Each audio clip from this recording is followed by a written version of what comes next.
happy Thanksgiving week. Maybe find out if they have room for you at their table. Find out if they'll feed you.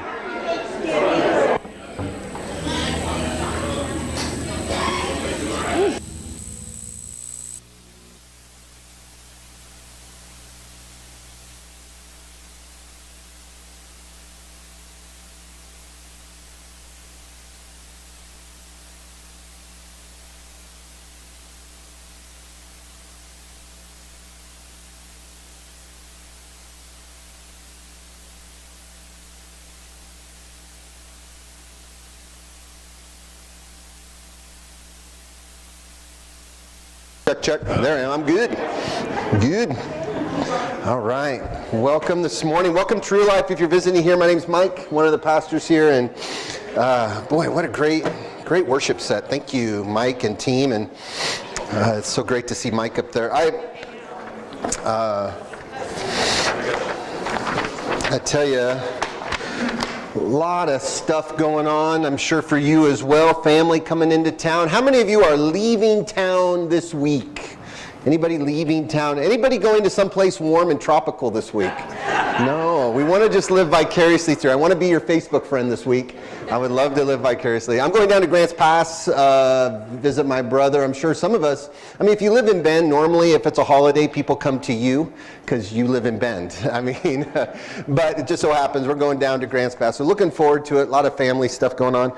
I do want to share with you a few things that are happening and going on before we just jump right into the lesson. And that is, we have got a church app, believe it or not. We have made it up to 2005, and we are excited about that. If you have a phone that looks something like this, because these are screenshots of my phone. So you can download this app on the Google Store, Android Store, or iTunes. I'm a Christian, so I own an Android. But for the rest of you that may not be, you can go to iTunes and download it as well. It's the Real Life Christian Church app. And when you do it, you'll have something that looks like this. Next slide. When you pull it up, you're going to see this. This is kind of our Facebook is linked with this. So things that are happening throughout the church, just some scripture, some inspirational things we have there. Or, for example, our church is closed. So I want you to head back one, Tommy. Go back one. You're one step ahead of me here. You know how to go back?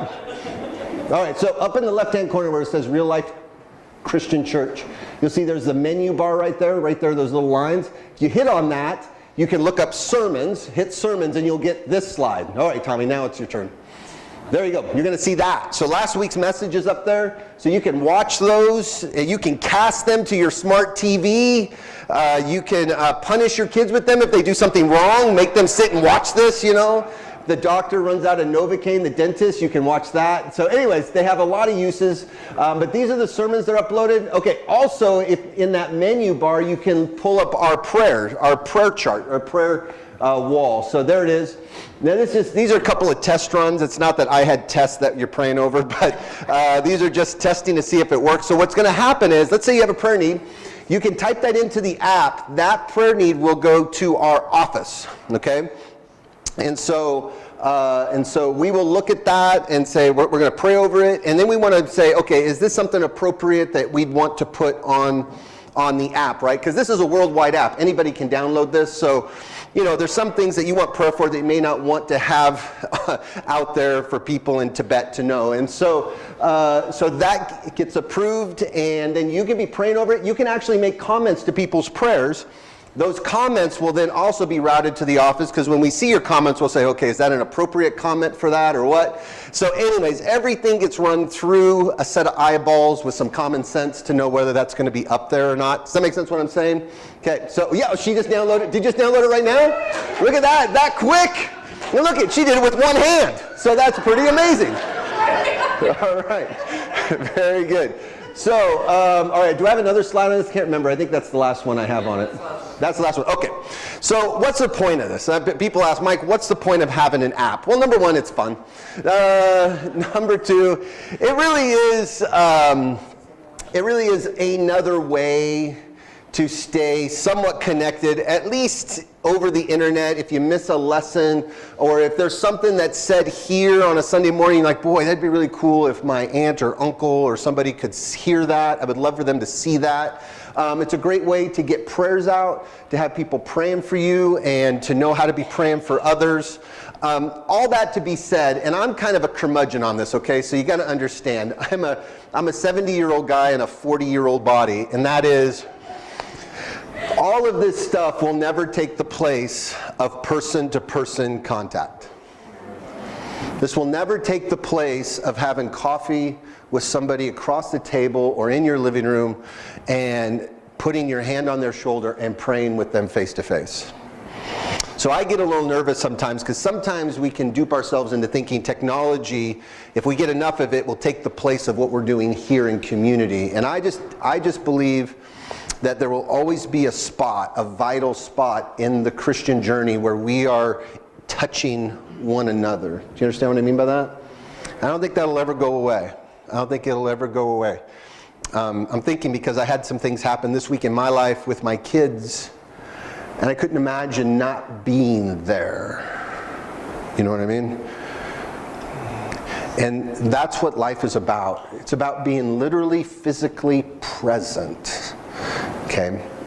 That being said, I'm not anti-technology. We just got to make sure that we know its place. And so for us, I kind of drug my feet a little bit on it, but I think it does have some good. So anyways, and it gives you a reasonable reason to be staring at your screen while I'm preaching. You can say, well, I'm checking out the app. And then what can I do? What can I say? What can I say about that? So, all right. The other thing I want to share with you is Christmas is coming up. It's right around the corner. Our series starts next Sunday. It's called The Three Gifts. And we're going to be taking a look at the Magi and coming, we three kings of Orient are. We're going to be taking a look at those guys and looking at the three gifts they give: the gold, the frankincense, and the myrrh. And then the last lesson will be on the 24th. It says the 25th. Why don't you go to the next slide, Tommy? There you go. It's the 24th.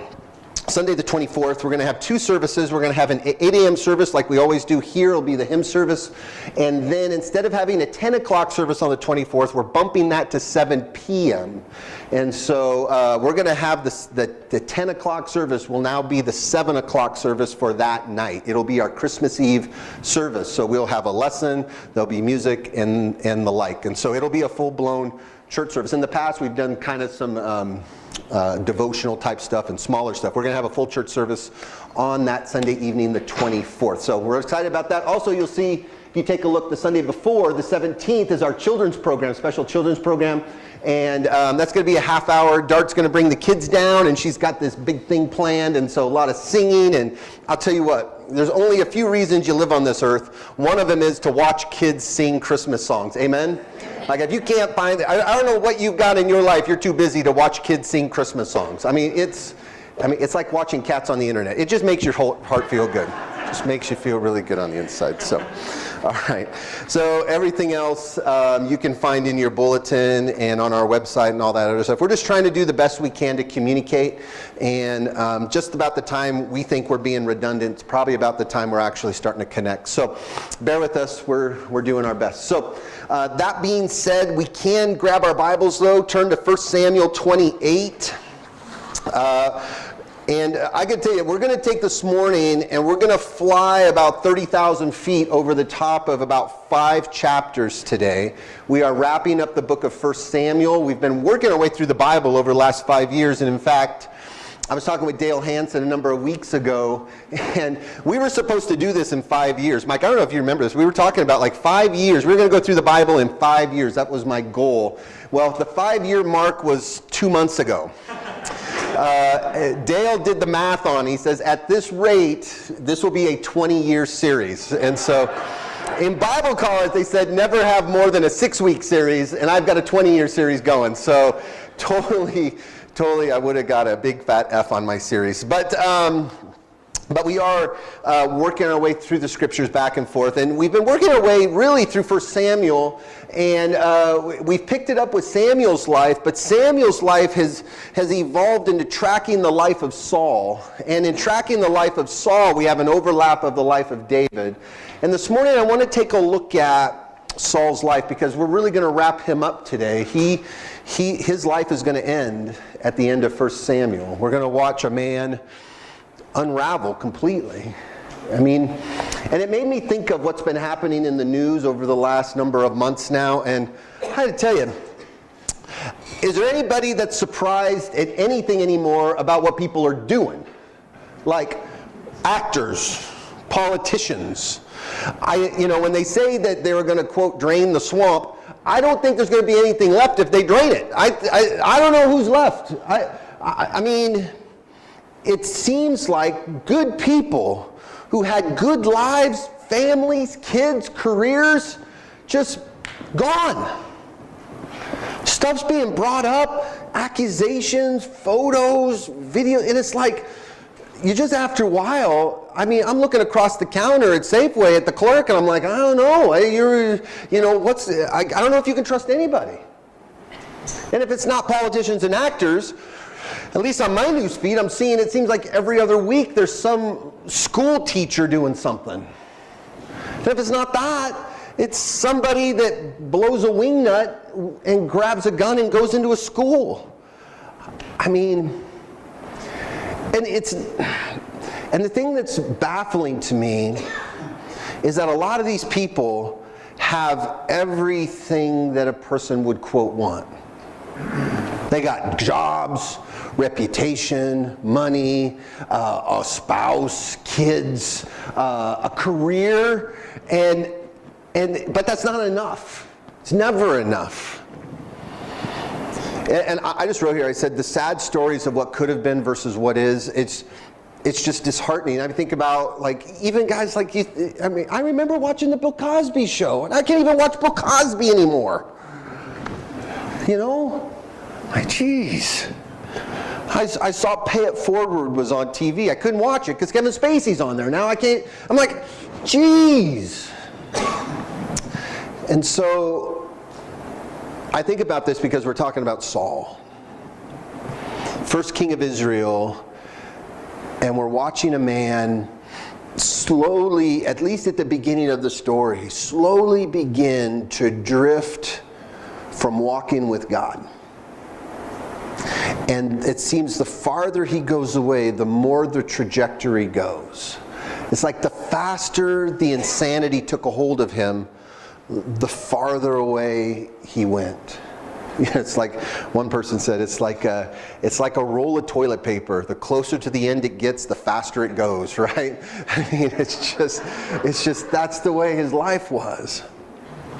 And so I say that because as we're walking into this, we're going to watch as David and his situation seems to get better. His circumstances get better. We're watching Saul's circumstances start to just spiral and crash. And so we ended actually with 26 last week.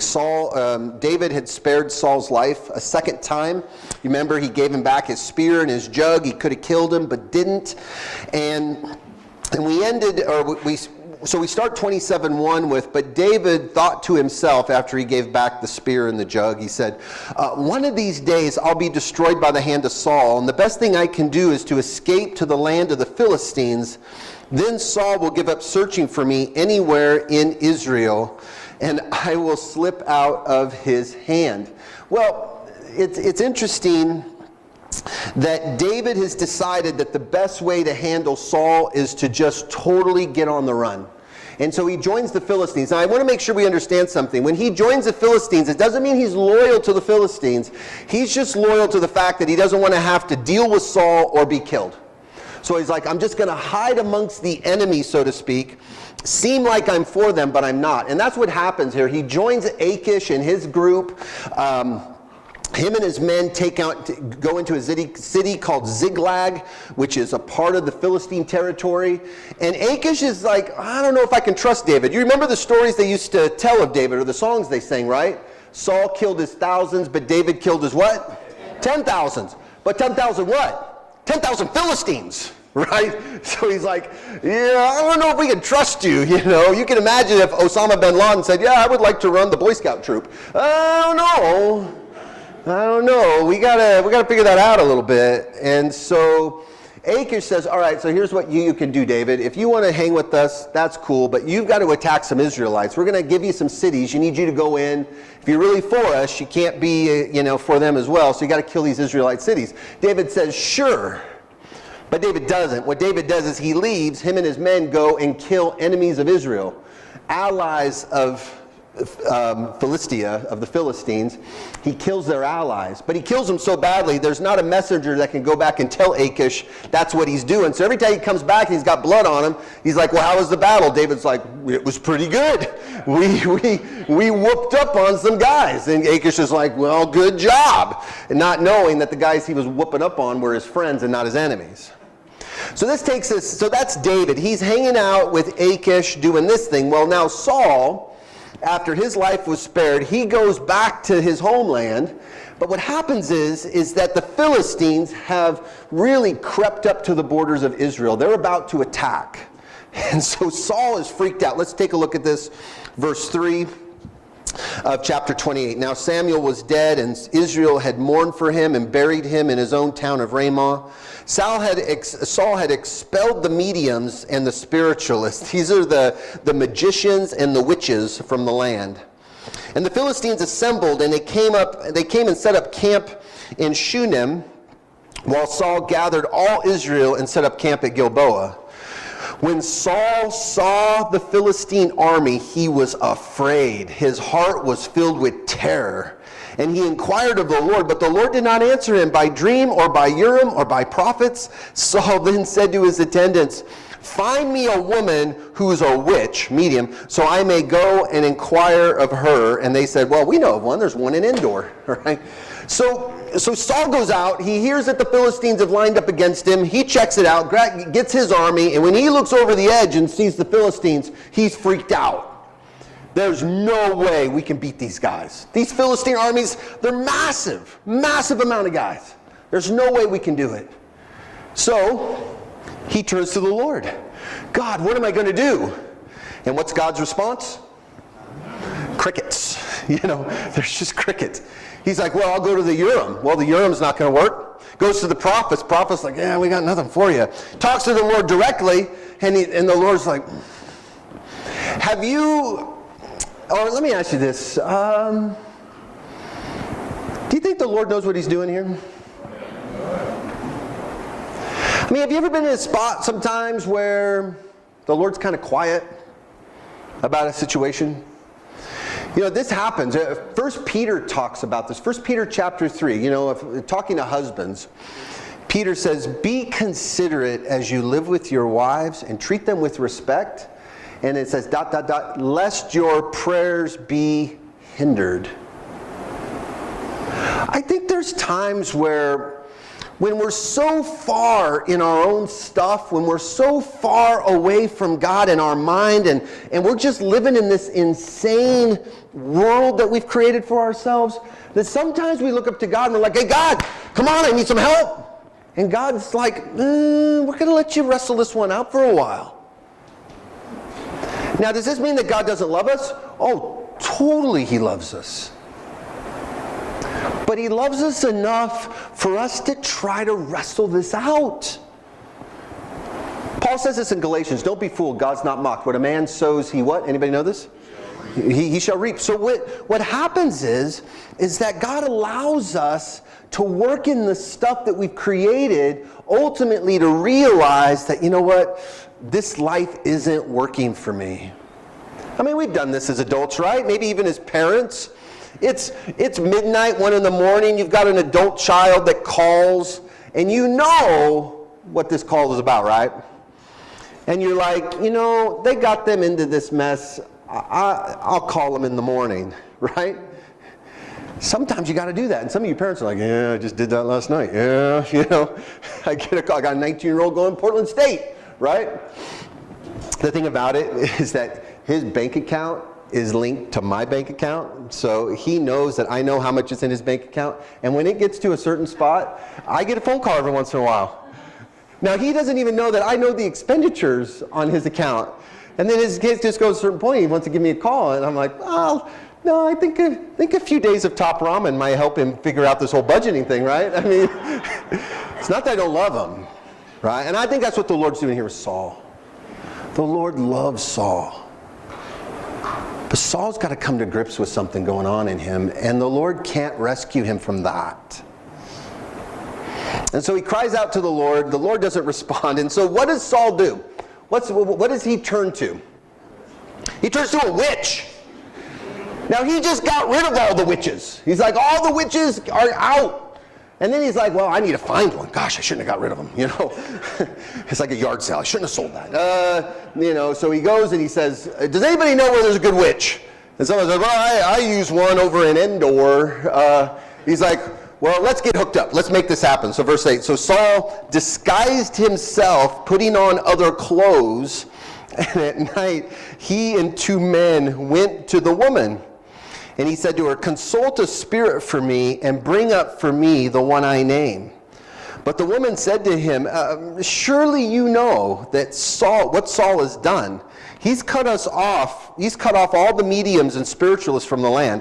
Why have you set up a trap for my life to bring about my death? What this woman says is like, hey, listen, I don't know who you are, but if this is a trap, not cool. You know we're not allowed to practice that.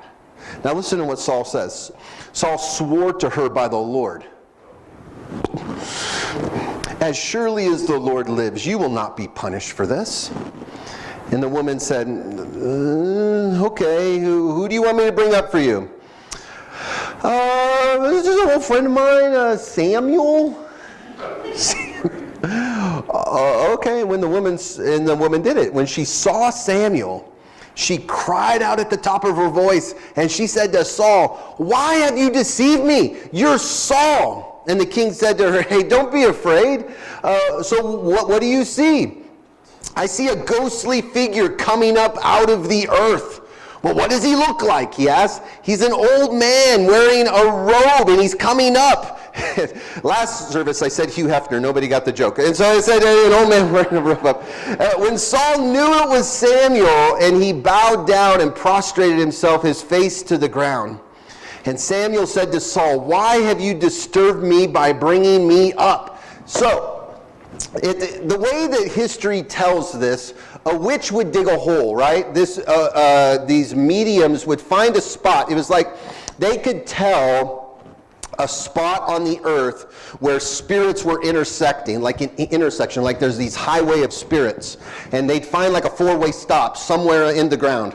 They would dig a hole, they would make an offering, sometimes they'd make a sacrifice in the hole, and then they would call up the spirit. The witch would then take the money from the client, say, okay, who do you want? Says, I want Samuel. So she would call up Samuel, knowing that he's probably going to stop by here at this intersection at some point. She'd call him up, the spirit would come up. She would be the only one that could see the spirit. And then once it was clear that this was the spirit that the client wants, it would be like she would take him and put him where she was, and then he could see the spirit. Now there's debate as to whether or not this is actually real. I believe the story's true. I'm not questioning the integrity of the text. But whether or not this is really Samuel, or whether this is a demonic spirit that's clothed as Samuel, I don't have an answer. Saul seems to think that this is Samuel. The witch seems to think it's Samuel. Samuel doesn't, what he says seems to be of the Lord. And yet, I'd be the first to say that God can use demonic forces to accomplish his will, especially in the Old Testament. So whether or not this is Samuel or demonic spirit, either way, the Lord's going to use this for his good. And so he calls up Samuel. He lays himself out. Samuel says, listen, why are you bothering me? You were bugging me when I was alive. Now I'm dead and you're calling me. What's up? Samuel said, why do you consult me now that the Lord has departed from you and become your enemy?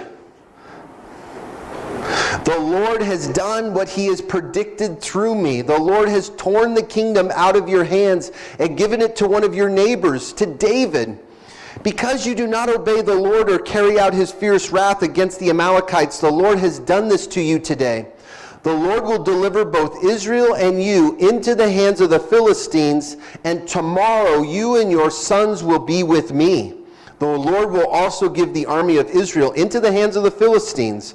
And immediately Saul fell full length on the ground. His heart was filled with fear because of Samuel's words. His strength was gone, for he had eaten nothing all day and all that night. So he goes to Samuel and says, Samuel, I need to find out, what am I supposed to do about these Philistines? God won't answer my calls. And Samuel's like, you want an answer? I'll give you an answer. Here's the deal. You are going to die. Your kids are going to die. The kingdom's going to be ripped from you. And the army's going to get smoked. There you go. Anything else I can help you with? And Saul just inconsolable. Even the witch shows up and feels bad for this guy. I mean, when a witch is feeling bad for you, that's a bad day.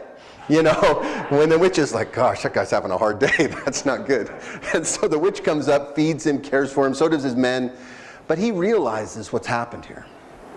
So Saul is doing this. Remember, David's over here amongst Achish and the Philistines. Saul's doing this thing over here. Now what happens is that, again, the Philistine army has lined up against Israel. David is with the Philistines. In fact, David has made such an impression on King Achish that he has become his bodyguard. Well, when the Philistine army had lined up, the way it would go is that it would be Israel. Just imagine this like in sequence. This is Israel, big valley, big gap, the Philistine army, and then the king Achish, and David would be right by his side.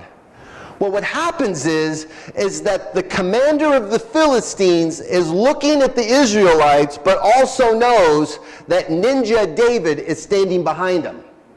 And so the commander goes to the king and says, listen, I know that you and David have become buddy-buddy, and I know that he's like your bodyguard now, but here's the deal. I'm not comfortable fighting his family on one side and not thinking he's going to hit me in the back of the head on the other. This ain't going to work. So Achish looks at David and says, listen, man, they're not comfortable with you being here with me. Why don't you head home? Why don't you head back to Ziklag, and we'll take care of this. Well, what happens is that David and his men go back to Ziklag, where their families were, where their kids were, where their stuff is. And when they arrive, they realize that an Amalekite raiding army had gone into the city while they were gone and burned the city to the ground and kidnapped their wives and their kids and hauled them away. They didn't know where, but knew that they were hauled away. So the men, now you gotta understand this for David, the men have been on the run. They could have killed Saul and solved this problem on two separate occasions. Once when he was in the cave, right? The other one when he's in the tent, could have killed him. They've had to deal with Nabal. They've had to deal with being hungry in the desert. Now they're living amongst the Philistines. They've trusted David all along the way. They get home from this whole thing with Achish, and their wives are now gone, their kids are gone, their stuff is gone. And what they do is they turn on David. It says here in this chapter that they looked at David and they were going to stone him to death. They're like, you know what, David? That's it. And David's response here in the chapter is like, hey, listen, guys, time out. Let's just go get our stuff. So in chapter 29, David runs after, or chapter 30, I'm sorry, in chapter 30, David and the men go after the Amalekites. And the way they do that is they begin to pursue in a direction. They found an Egyptian servant who worked for the Amalekites. They take him, they say, tell us or we're going to kill you where the Amalekites are at. He gives in and says, here's where the Amalekites are. David and the men go in, except for a third of them. 200 of the 600 stay behind to watch the stuff. 400 go in, wipe out the Amalekites. I mean, kill them bad.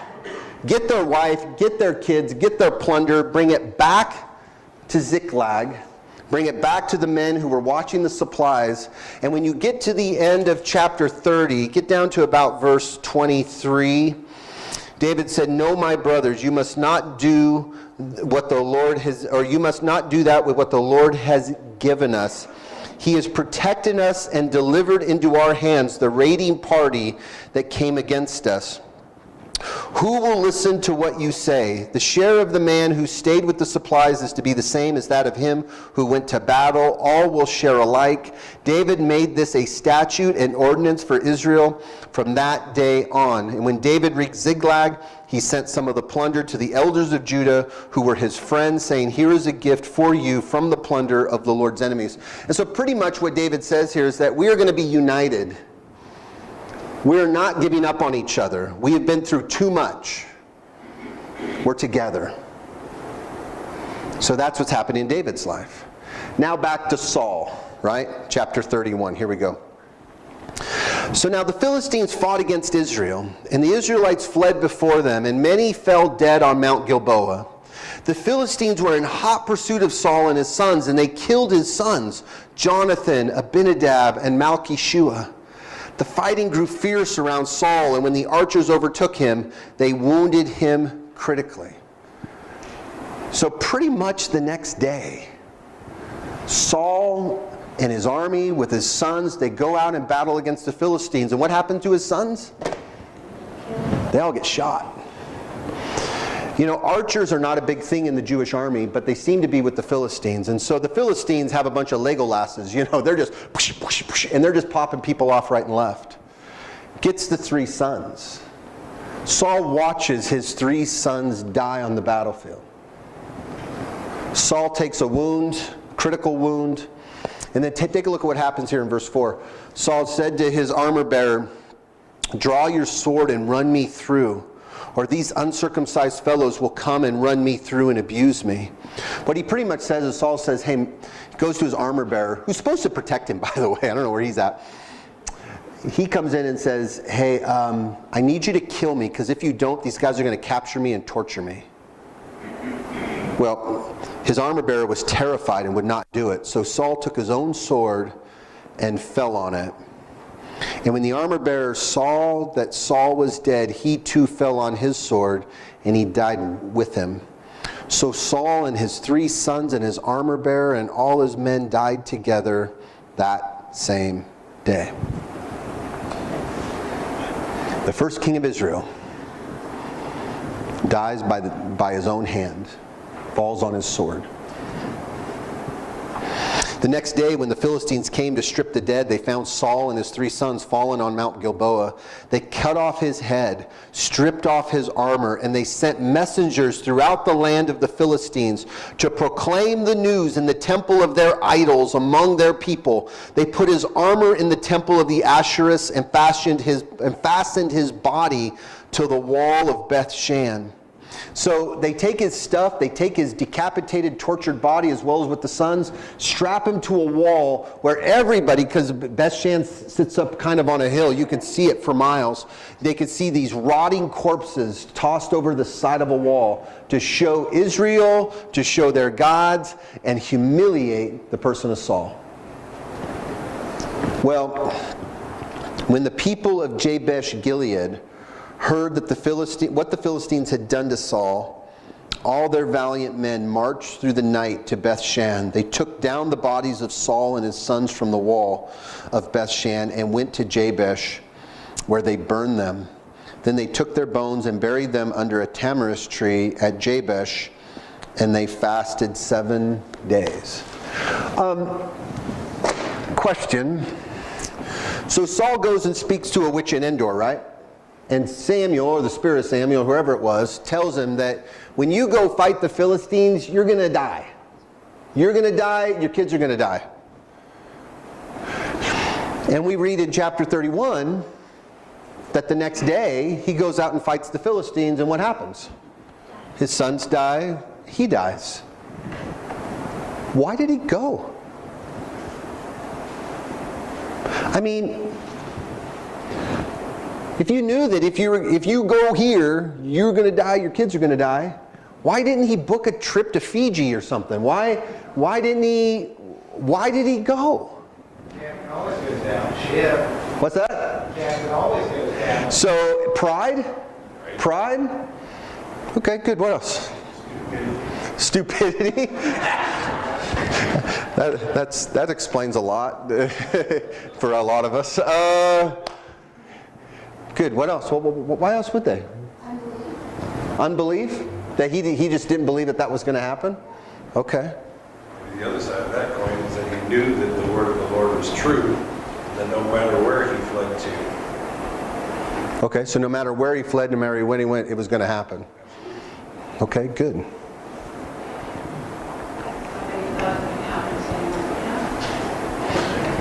Say that first sentence again. It could happen to anyone but him, which I guess would be correct. Okay, so it could happen to anyone but him. He seems to always find a way out, right? Like a cockroach, he seems to make it through the blast. Good. He had any other options. So he didn't have any other options. He would have lost respect if he had not shown up. Right, so he would have lost respect. Yeah. I think those are all valid, and I think, I really think part of us in our own experience, if we put ourselves in that position, we'd all be different, I think.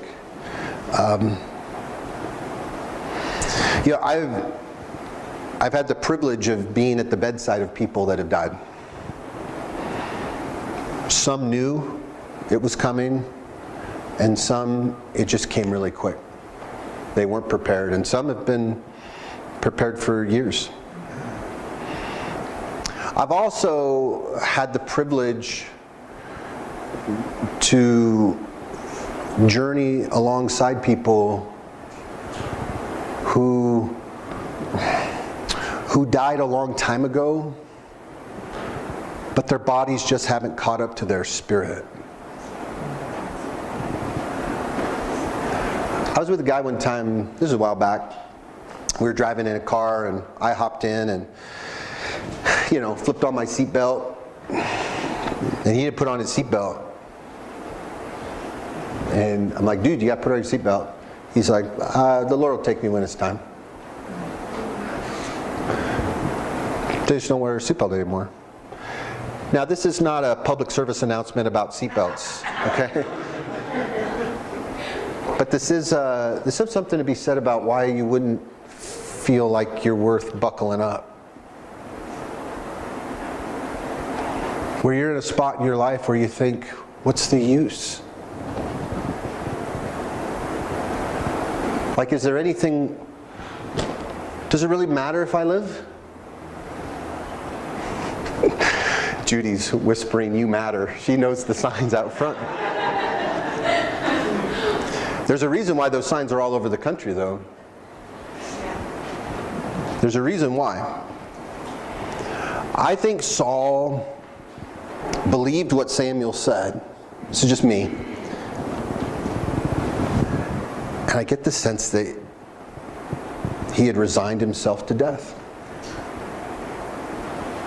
Now, I'd love to say that this is the exception, but I can't tell you how many people and again, I use the word opportunity because I think every person we bump into is an opportunity to love and just show God's love to them. And some of these folks that I get a chance to work with and to love alongside, they just don't think that they have anything worth living for anymore. They've ruined their life so bad,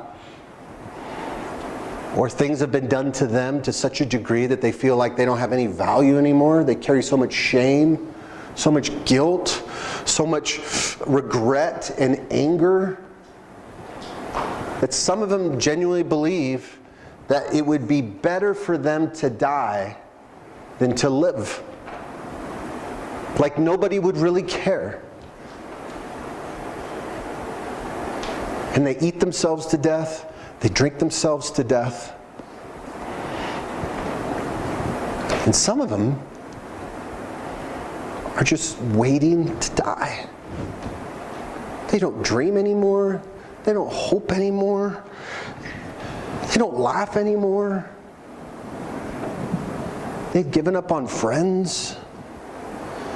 They've given up on even just hygiene.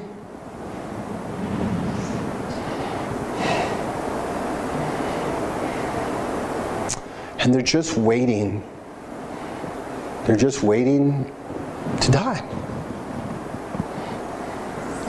And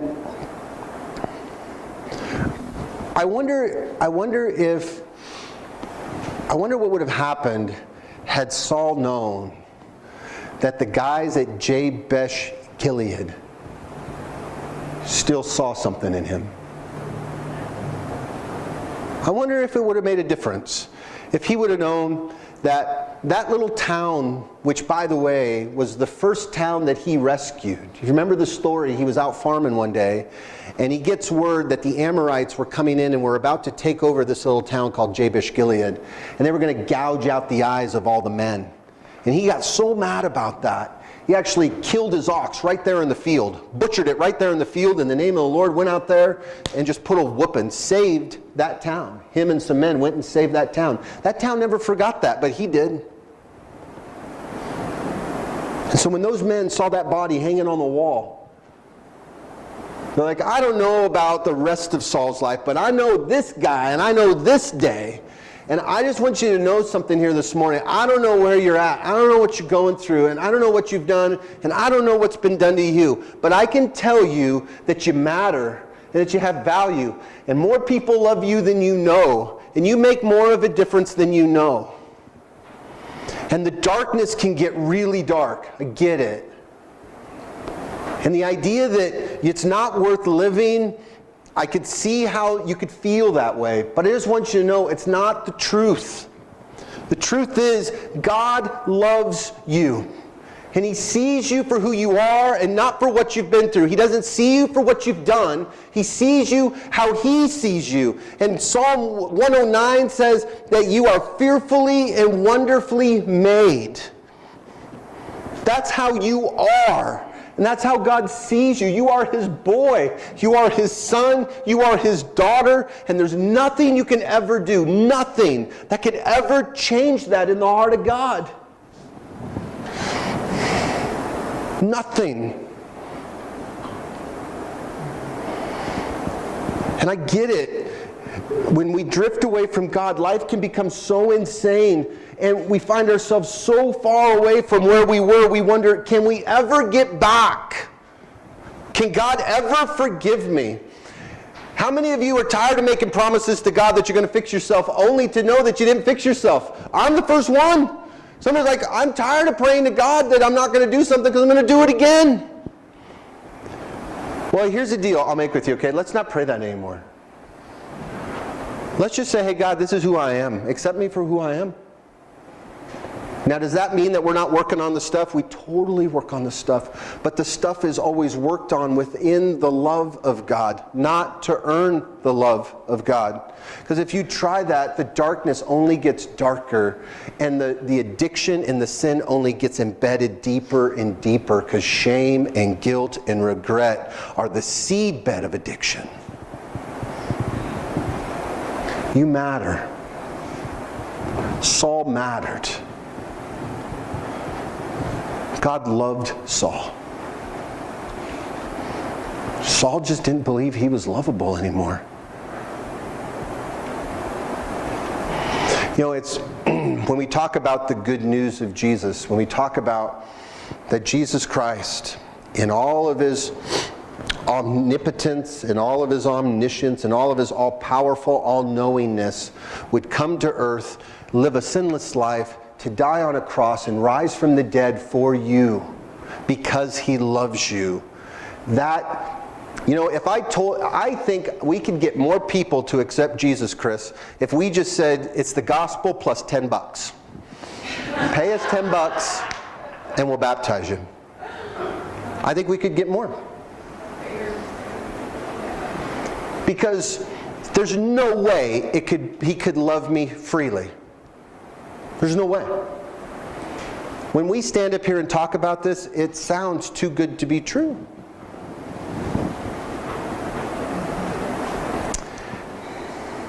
It's true and it's good. It's true and it's good. I don't know what darkness you're in, but there is a light. There is a light, and Jesus is the light.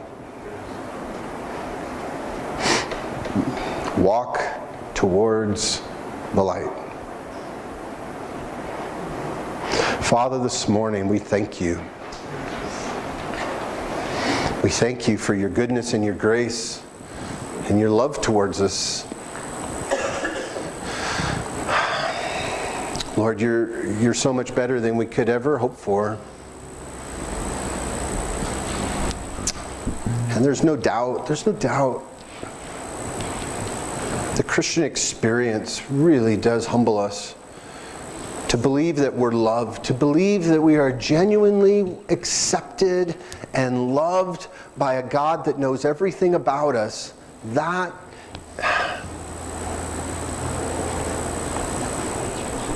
strips us to our core.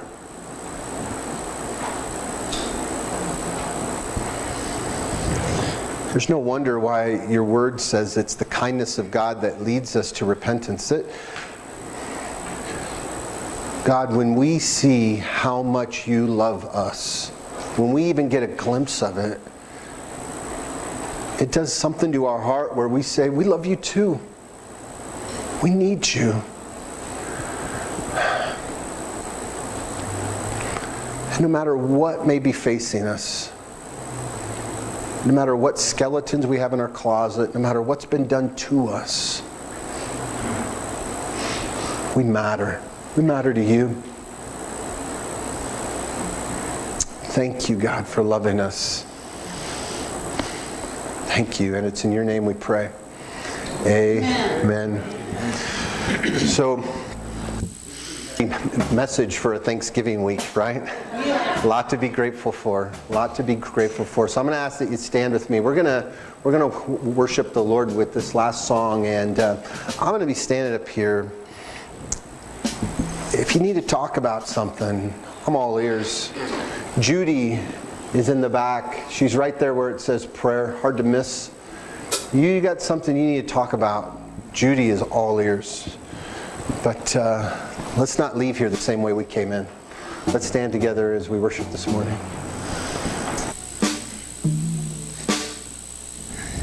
All right. Well, we're going to sing a song that I guarantee everybody in this room and all the other people who aren't in this room, in this building, know. So I hope you can carry the song with you as you leave this morning and raise your voice high. Let's do it. 1, 2, 3, 4. Joy to the world, the Lord is come. Let earth receive her King. Let every heart prepare him room. And heaven and nature sing. And heaven and nature sing. And heaven and nature sing.